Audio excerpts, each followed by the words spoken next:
जय हिंद। तो कल तक के वीडियो में हम लोग चैप्टर 1 का आधा कर चुके थे, मतलब कल के वीडियो में हम लोग जान चुके थे रासायनिक अभिक्रिया क्या होता है, रासायनिक समीकरण क्या होता है, रासायनिक समीकरण को संतुलित क्यों किया जाता है, संतुलित रासायनिक समीकरण किसको कहते हैं, संतुलित कैसे करते हैं, और संतुलित रासायनिक समीकरण क्या होता है। उसके बाद जाने थे कि रासायनिक अभिक्रिया के कितना प्रकार होता है, और आज हम लोग प्रकार को बिल्कुल डिटेल में समझेंगे। कल हम लोग प्रकार कितना होता है ये जान लिए थे, आज हम लोग डिटेल में प्रकार को समझेंगे। तो यदि आपने हमारा कल वाला वीडियो नहीं देख रखा है तो जा करके जरूर देख लीजिए। आपको वीडियो का लिंक नीचे डिस्क्रिप्शन में दिया होगा, वहाँ जा करके देख लीजिएगा। और आज जो हम लोग पढ़ाएंगे उसका PDF का लिंक भी नीचे डिस्क्रिप्शन में दिया होगा, वहाँ जाकर डाउनलोड कर लीजिएगा। यहाँ पे सिर्फ समझते रहिए, पूरा कंसंट्रेशन के साथ में यहाँ समझने पे ध्यान दीजिए। तो आइए हम लोग आज का अपना वीडियो को शुरू करते हैं। तो रासायनिक अभिक्रिया में जो पहला प्रकार आता है रासायनिक अभिक्रिया का, वो आता है संयोजन अभिक्रिया।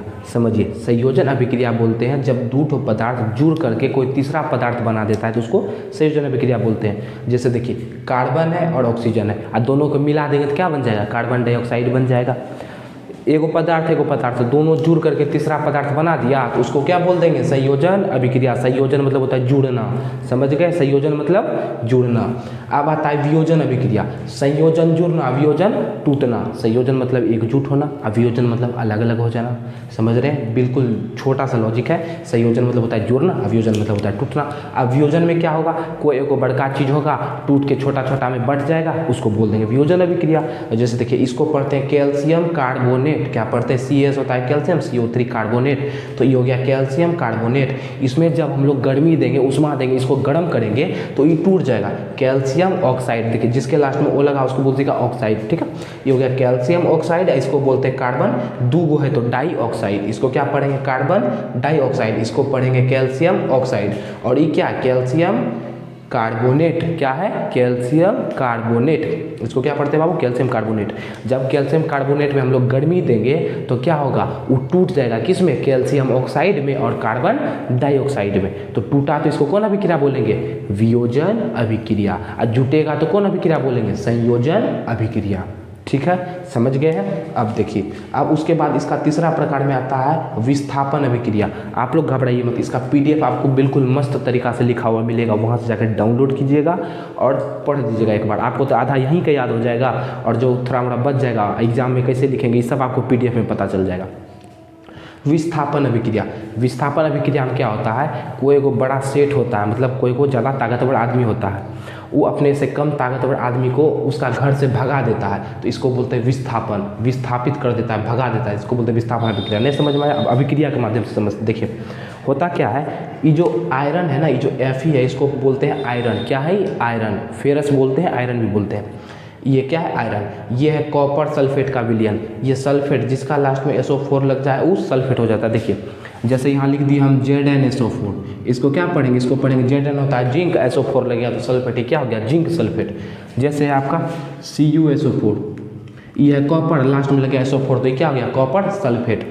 जैसे देख लीजिए आपका ये FeSO4, शुरू में है Fe, लास्ट में लग गया SO4 तो इसको क्या पढ़ेंगे, फेरस सल्फेट, या इसको आयरन भी पढ़ते हैं तो आयरन सल्फेट। ठीक है, समझ रहे हैं। इसको क्या बोलेंगे, फेरस सल्फेट, इसको बोलेंगे कॉपर सल्फेट। इसको समझिए विलियन, विलियन ही होता है, सल्फेट का विलियन होता है, उसमें कॉपर रहता है। ठीक है, देखिए तो इस सल्फेट को समझिए घर, कॉपर अभी घर में रह रहा है, लेकिन आयरन है इससे ज़्यादा ताकतवर, तो आयरन आएगा कॉपर को डंगा करके भगा देगा। कॉपर को देखिए भगा के इधर अलग कर दिया ना, ये डंगा के यहाँ अलग कर दिया, अपना जाके घर में रहने लगा। इसको बोलते हैं विस्थापन अभिक्रिया। बिल्कुल आसान है। इसका परिभाषा कैसे देंगे, देखिए जब कोई देखिए ताकतवर तो है, अब तो हम आपको बता दिए ताकतवर भाषा में, उसको तो बताना पड़ेगा अभिक्रियाशील भाषा में। जब कोई अधिक अभिक्रियाशील पदार्थ अपने से कम अभिक्रियाशील पदार्थ को उसके विलयन से विस्थापित कर देता है, अलग कर देता है, तो इस अभिक्रिया का हम लोग विस्थापन अभिक्रिया कहते हैं। PDF में आप लोग पढ़ लीजिएगा, समझ में आ जाएगा।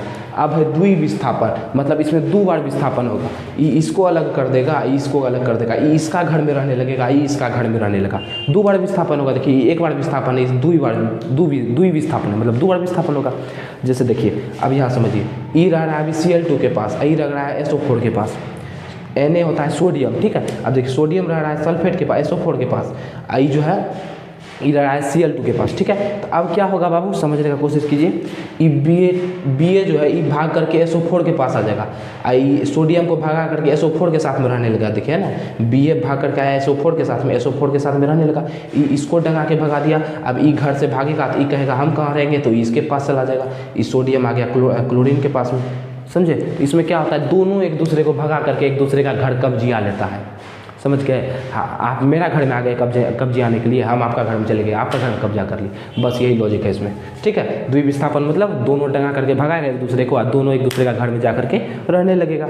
उसके बाद देखिए, उसके बाद ये 4 गो प्रकार है। उसके बाद एक की अभिक्रिया है ऑक्सीकरण अवकरण, ऑक्सीकरण तथा अवकरण, ये अभिक्रिया का 5वां प्रकार है। इसमें क्या होता है, देखिए ऑक्सीकरण, नामे से पता चल रहा होगा, ऑक्सीकरण, इसमें क्या होता है, ऑक्सीजन जुड़ता है, ऑक्सीकरण नाम है ना बाबू, इसमें क्या होगा, ऑक्सीजन जुड़ेगा। जब कोई भी पदार्थ में ऑक्सीजन जुड़ता है तो बोलते हैं वो पदार्थ का क्या हुआ है, ऑक्सीकरण हुआ है। जैसे यहाँ कॉपर है, इसमें ऑक्सीजन आके जुड़ गया तो क्या बोलेंगे, कॉपर का क्या हुआ है, ऑक्सीकरण हुआ है। तो समझ जाइए, वैसा रासायनिक अभिक्रिया जिसमें ऑक्सीजन का योग होता है, ऑक्सीजन जुड़ता है, उसको ऑक्सीकरण अभिक्रिया कहते हैं। अब देखिए कहीं कहीं भी लिखा होगा ऑक्सीजन का योग हाइड्रोजन का ह्रास होता है, लेकिन सीधा सीधा समझिए, अभी आप लोग 10th में पढ़ रहे हैं, ऑक्सीजन का योग हो गया उसको क्या बोलेंगे, ऑक्सीकरण। और जिसमें ऑक्सीजन निकल जाएगा उसको क्या बोलेंगे, अवकरण। देखिए इसमें ऑक्सीजन जुड़ा, इसको बोले ऑक्सीकरण। और इसमें देखिए कॉपर के पास से ऑक्सीजन निकल गया तो इसको क्या बोलेंगे, अवकरण। क्या बोलेंगे, अवकरण। जिससे ऑक्सीजन निकलेगा वो हो जाएगा अवकरण, जिसमें ऑक्सीजन जुड़ेगा वो हो जाएगा ऑक्सीकरण। अब देखिए, अब आता है ऊष्माक्षेपी अभिक्रिया, ऊष्माक्षेपी, और दूसरा होता है ऊष्माशोषी अभिक्रिया। देखिए शोषी से समझ लीजिए सोख लेता है, जो ऊष्मा को सोख लेता है उसको बोलते हैं ऊष्मा शोषी अभिक्रिया। जिसमें ऊष्मा सोख लेता है, सोखना मतलब क्या होता है, खींच लेता है, अपने अंदर ले लेता है, उसको बोलते हैं ऊष्मा शोषी। और जो नहीं खींचता है उसको बोलते हैं ऊष्माक्षेपी। कार्बोनेट है, इसमें ऊष्मा दिए, इधर ऊष्मा बना, ऊष्मा निकला, नहीं निकला, ये क्या हो गया, ऊष्मा शोषी। ऊष्मा को क्या किया, खींच लिया, सोख लिया, ये हो गया ऊष्मा शोषी। और जिसमें ऊष्मा निकलेगा, जैसे देखिए इसमें ऊष्मा देवो नहीं किए हैं, ये ऊष्मा निकल के तैयार है, ये हो जाएगा ऊष्माक्षेपी।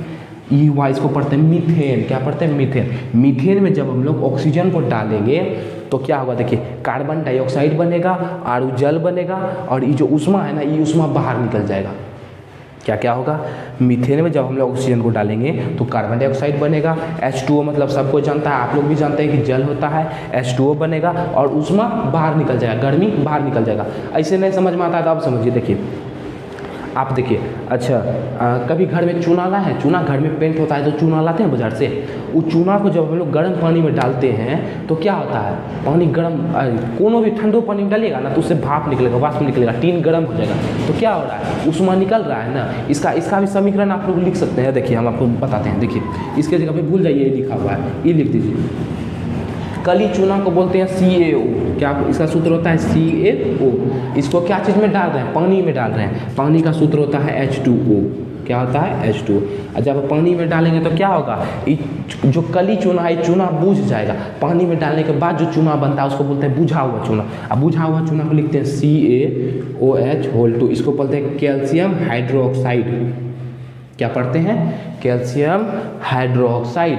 देखिए ये क्या है, कैल्शियम ऑक्साइड है। इसको जब हम लोग पानी में डालेंगे तो ये बन जाएगा कैल्शियम हाइड्रोक्साइड, और ज़्यादा मात्रा में गर्मी निकलेगा, हीट निकलेगा, ऊष्मा निकलेगा, समझ गए। और ऊष्मा निकलेगा तो इसको बोल देंगे ऊष्माक्षेपी अभिक्रिया।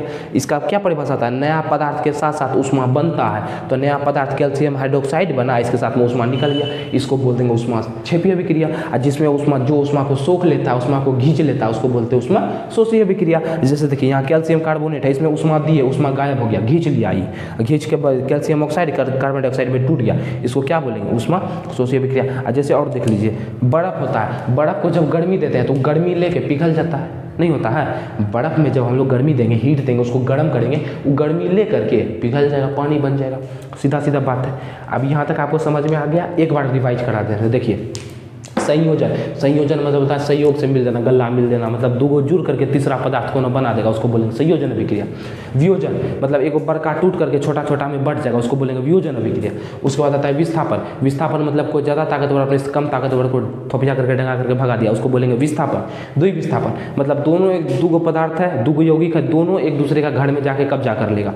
ये इसके घर में आ गया, ये इसके घर में चला गया, उसको बोलेंगे द्विविस्थापन। उसके बाद आता है ऑक्सीकरण, जिसमें ऑक्सीजन जो जब कभी अभिक्रिया में ऑक्सीजन जुड़ता है तो उसको बोलते हैं ऑक्सीकरण अभिक्रिया। अपकरण, जब ऑक्सीजन निकल जाएगा, हट जाएगा, माइनस हो जाएगा उससे, तो उसको बोलेंगे अपकरण अभिक्रिया। ऊष्माक्षेपी अभिक्रिया, जिसमें नया पदार्थ के साथ साथ ऊष्मा निकलता है, बाहर निकलता है, उसको बोलते हैं ऊष्माक्षेपी अभिक्रिया। ऊष्माशोषी, नए पदार्थ के साथ साथ ऊष्मा खींचा जाता है, सोख लेता है, ऊष्मा का उत्सर्जन नहीं होता, ऊष्मा का अवशोषण हो जाता है, उसको बोलते हैं ऊष्माशोषी अभिक्रिया। यहाँ तक समझ में आ गया है। और एक बार PDF लेकर पढ़ लीजिएगा। 2 टॉपिक आपका और बच गया है, एक ठो संक्षारण, एक ठो विकृत गंधिता। इस दोनों को भी फटाफट से निपटा देते हैं। तो देखिए संक्षारण क्या होता है, इसको तो आप लोग पहले से जानते होंगे। लोहा में जंग लगते हुए देखे हैं, बस वही संक्षारण है। काहे जंग लगता है उसमें, उसको जब हम लोग आर्द्र वायु मतलब नमी वाला वायु में, थोड़ा वायु में पानी का मात्रा जब होता है उस जगह पर रख देते हैं तो क्या होता है उसमें हल्का हल्का जंग लगना शुरू हो जाता है। ठीक है, तो इसी को बोलते हैं संक्षारण अभिक्रिया। इसका परिभाषा देंगे, जब किसी धातु का आर्द्रता के संपर्क, आर्द्रता मतलब होता है पानी वाला वायु, नमी युक्त वायु, शीत समझते हैं, उसके संपर्क में आने पर उसमें क्या होता है जंग लग जाता है। इसी प्रक्रिया को हम लोग बोल देते हैं संक्षारण। संक्षारण लगने का उदाहरण हो गया लोहा में जंग लगना। लोहा में जंग लगना क्या चीज़ है, संक्षारण का उदाहरण है। PDF ये बहुत आसान है बाबू, इसको ये लिख सकते हैं, लोहे में जंग लगने की प्रक्रिया को संक्षारण कहते हैं। जब किसी धातु को आर्द्र युक्त वायु में रखा जाता है तो वह संक्षारित हो जाता है, उसमें जंग लग जाता है, इसी को संक्षारण कहते हैं। बहुत प्रकार से इसका परिभाषा बनाया जा सकता है, PDF में पढ़ लीजिएगा, समझ में आ जाएगा। उसके बाद आता है विकृत गंधिता। गंधिता से पकड़िए गंध, क्या चीज़, गंध। बस इस सारा गेम हो गया, गंधे पे गेम है। देखिए जब कोई भी तेल वाला पदार्थ को या जिसमें फैट होता है उस पदार्थ को खुला वातावरण में, खुला वातावरण का ये मतलब नहीं कि आकाश के नीचे हम जाकर रख देंगे वो खुला वातावरण हो गया, इसका ये मतलब नहीं होता है। खुला वातावरण का मतलब हुआ कि उसमें जैसे अभी रूम में भी रख देगा वो भी खुला वातावरण है, कोई चीज़ में बंद करके नहीं रखना, जैसे फ्रिज में नहीं रखना, रेफ्रिजरेटर में, इस सब में नहीं रखना। ठीक है, तो खुला वातावरण मतलब ओपनली रख देना। ठीक है, तो इसमें होता क्या, जब उसको फ्रिज में रखिएगा तो बदबू नहीं देगा। लेकिन जब मान लीजिए आप गए रोटी सब्जी खाना खाते हैं ना, बस उसको लेकर के आज खाना बनाए उसको 3 दिन तक रख दीजिए, लंबा समय मतलब 2 दिन 3 दिन रख दीजिए, खुला वातावरण में ओपनली रख दीजिए। ठीक है, तो क्या होगा, वो धीरे धीरे बदबू देने लगेगा, उसका टेस्ट गड़बड़ा जाएगा, खराब हो जाएगा, होगा ना। बस इसी चीज़ को हम लोग विकृत गंधिता बोल देते हैं। अजीब जो गंध आने लगता है इसी को विकृत गंधिता बोलते हैं। जैसे देख लीजिए बासी समोसा। अब बासी समोसा सब क्या होता है, एक दिन में, आज मान लीजिए कोई दुकानदार यदि आज शाम में बना के रखा है, कल दोपहर तक में जाइए, कल सुबह तक में जाइएगा, समोसा खाने में अच्छा लगेगा, बेकार लगेगा खाने में, पता चल जाएगा कि बासी समोसा है। तो ये सब तुरंत खराब होने वाला चीज़ है। तो जो भी तेल वाला पदार्थ है उसको लंबा समय तक खुला वातावरण में छोड़ देने पर क्या होता है, वो बदबू देने लगता है, उसको खाने में उसका टेस्ट गड़बड़ा जाता है, स्वाद अप्रिय हो जाता है। बस इसी को क्या बोलते हैं, विकृत गंधिता बोलते हैं। ठीक है, समझ में आ गया। एग्जाम्पल में दे दीजिएगा बासी समोसा। यदि यहाँ तक आप लोग समझ गए ना तो आपका ये जो पूरा चैप्टर था बाबू ये समाप्त हो गया। आज पहला चैप्टर रासायनिक अभिक्रिया एवं समीकरण 2 वीडियो में आपका कंप्लीट हो गया। एक बार फिर से रिवाइज कर लेते हैं, उसके बाद जो है क्लास समाप्त करेंगे। देखिए सबसे पहले हम लोग पढ़े रासायनिक अभिक्रिया। अच्छा, रासायनिक अभिक्रिया पढ़े। रासायनिक अभिक्रिया क्या होता है, 2 या 2 से अधिक पदार्थ आपस में सहयोग करके नया पदार्थ बनाता है, उसको रासायनिक अभिक्रिया बोलते हैं। ठीक है, उसके बाद रासायनिक समीकरण पढ़े।